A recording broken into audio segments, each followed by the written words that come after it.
Hi guys, ಎಲ್ಲರಿಗೂ ಕೂಡ welcome back ಅಂತಾನೆ ಹೇಳ್ಬೋದು. ನಮ್ಮ ಬಿಗ್ ಬಾಸ್ ಕನ್ನಡ ಸೀಸನ್ 12 ಈ ವಾರದ ಮಿಡ್ ವೀಕ್ ಎಲಿಮಿನೇಷನ್ ಮುಕ್ತಾಯಗೊಂಡಿದೆ ಅಂತಾನೆ ಹೇಳ್ಬೋದು. ಹಾಗಾದ್ರೆ ಈ ಒಂದು ಮಿಡ್ ವೀಕ್ ಎಲಿಮಿನೇಷನ್ ಅಲ್ಲಿ ನಮ್ಮ ಧ್ರುವಂತ್ ಅವರು ಔಟ್ ಆಗಿರುವಂತಹ ವಿಚಾರ ನಿಮಗೆ ಎಲ್ಲರಿಗೂ ಕೂಡ ಗೊತ್ತಿದೆ ಅಂತ ಅನ್ಕೊಂಡಿದ್ದೀನಿ. ಹಾಗಾದ್ರೆ ಇವತ್ತಿನ ಒಂದು ಮಿಡ್ ವೀಕ್ ಎಲಿಮಿನೇಷನ್ ನ ಸೇವಿಂಗ್ ಆರ್ಡರ್ ಅನ್ನ ಈ ಒಂದು ವಿಡಿಯೋದಲ್ಲಿ ನೋಡ್ತಾ ಹೋಗೋಣ. ಯಾರು ಮೊದಲನೇದಾಗಿ ಸೇವ್ ಆದ್ರು, ಯಾರು ಎರಡನೇದಾಗಿ ಸೇವ್ ಆದ್ರು, ಯಾರ್ಯಾರು ಯಾವೆಲ್ಲ ಪೊಸಿಷನ್ ಅಲ್ಲಿ ಸೇವ್ ಆದ್ರು ಅಂತ ವಿಚಾರವನ್ನು ನೋಡ್ತಾ ಹೋಗೋಣ. ಅದಕ್ಕೋಸ್ಕರ ನೀವಿನ್ನು ನಮ್ಮ ಚಾನಲ್ಗೆ ಸಬ್ಸ್ಕ್ರೈಬ್ ಮಾಡ್ಕೊಂಡಿಲ್ಲ ಅಂದ್ರೆ ಎಲ್ಲರೂ ಕೂಡ ಚಾನಲ್ಗೆ ದಯವಿಟ್ಟು ಸಬ್ಸ್ಕ್ರೈಬ್ ಮಾಡ್ಕೊಂಡು ಸಪೋರ್ಟ್ ಮಾಡೋದನ್ನ ಯಾವುದೇ ಕಾರಣಕ್ಕೂ ಮರೀಲಿಕ್ಕೆ ಹೋಗ್ಬೇಡಿ. ಬನ್ನಿ ವಿಡಿಯೋ ಶುರು ಮಾಡೋಣ.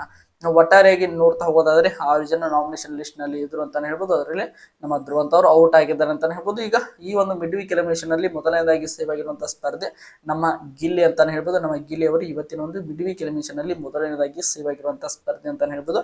ಇನ್ನು ಎರಡನೇದಾಗಿ ಸೇವ್ ಆಗಿರುವಂತಹ ಸ್ಪರ್ಧೆ ಯಾರು ಅಂತ ನೋಡ್ತಾ ಹೋಗೋದಾದ್ರೆ ನಮ್ಮ ರಕ್ಷಿತಾ ಶೆಟ್ಟಿ ಅವರು ಇವತ್ತಿನ ಒಂದು ಮಿಡ್ ವೀಕ್ ಎಲಿಮಿನೇಷನ್ ಅಲ್ಲಿ ಎರಡನೇದಾಗಿ ಸೇವ್ ಆಗಿದ್ದಾರೆ. ಇನ್ನು ಮೂರನೇದಾಗಿ ಸೇವ್ ಆಗಿರುವಂತಹ ಸ್ಪರ್ಧೆ ನಮ್ಮ ಅಶ್ವಿನಿ ಗೌಡ ಅಂತಾನೆ ಹೇಳ್ಬೋದು. ನಮ್ಮ ಅಶ್ವಿನಿ ಗೌಡ ಅವರು ಇವತ್ತಿನ ಒಂದು ಮಿಡ್ ವೀಕ್ ಎಲಿಮಿನೇಷನ್ ಅಲ್ಲಿ ಮೂರನೇದಾಗಿ ಸೇವ್ ಆಗಿದ್ದಾನೆ ಅಂತ ಹೇಳ್ಬೋದು. ಇನ್ನು ನಾಲ್ಕನೇದಾಗಿ ಸೇವ್ ಆಗಿರುವಂತಹ ಸ್ಪರ್ಧೆ ನಮ್ಮ ಮ್ಯೂಟಂಟ್ ರಘು ಅಂತಾನೆ ಹೇಳ್ಬೋದು. ನಮ್ಮ ರಘು ಅವರು ಕೂಡ ಈ ವಾರದ ಮಿಡ್ ವೀಕ್ ಎಲಿಮಿನೇಷನ್ ಇಂದ ನಾಲ್ಕನೇದಾಗಿ ಸೇವ್ ಆಗಿದ್ದಾರೆ. ಇನ್ನು ಬಾಟಮ್ ಅಲ್ಲಿ ಇಬ್ಬರು ಉಳಿದುಕೊಳ್ತಾರೆ, ನಮ್ಮ ಕಾವ್ಯ ಹಾಗೆ ಧ್ರುವಂತ್ ಅಂತ ಹೇಳ್ಬೋದು. ನಂತರ ನಮ್ಮ ಧ್ರುವಂತ್ ಅವರು ಬಿಗ್ ಬಾಸ್ ಮನೆಯಿಂದ ಔಟ್ ಆಗ್ತಾರೆ. ಐದನೇದಾಗಿ ಸೇವ್ ಆಗೋದ್ರ ಮುಖಾಂತರ ನಮ್ಮ ಕಾವ್ಯ ಅವರು ಟಾಪ್ 6 ಗೆ ಎಂಟರ್ ಆಗ್ತಾರೆ ಅಂತಾನೆ ಹೇಳ್ಬೋದು. ಒಂದು ರೀತಿಯಾಗಿ ಸಖತ್ತಾಗಿರುವಂತಹ ಒಂದು ಎಲಿಮಿನೇಷನ್ ಇವತ್ತು ಬಿಗ್ ಬಾಸ್ ಮನೆಯಲ್ಲಿ ನಡೀತು ಅಂತಾನೆ ಹೇಳ್ಬೋದು.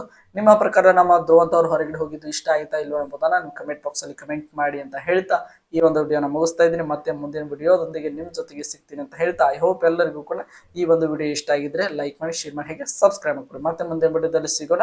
ಎಲ್ಲರಿಗೂ ಕೂಡ ಧನ್ಯವಾದಗಳು.